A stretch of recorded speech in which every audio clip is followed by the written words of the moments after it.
what is racial literacy? How do you define that?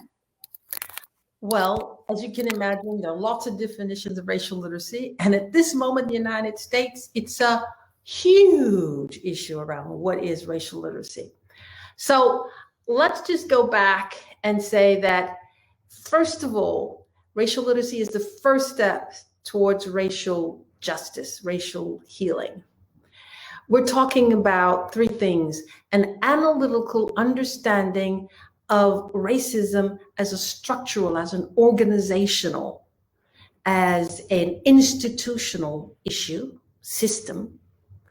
We're talking about our emotional intelligence that allows us to be able to resolve conflicts on an interpersonal level and also within organizations.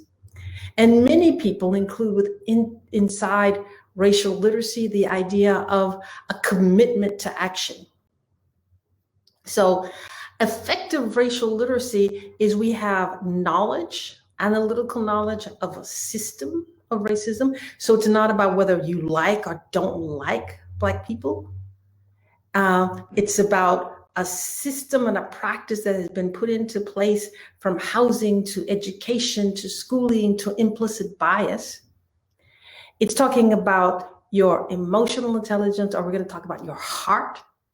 So your heart is open to the humanity of people who don't look like you. And we're talking about your gut. And in emotional intelligence and in racial literacy, your gut, that's the center where you decide what is right and wrong for you, your values.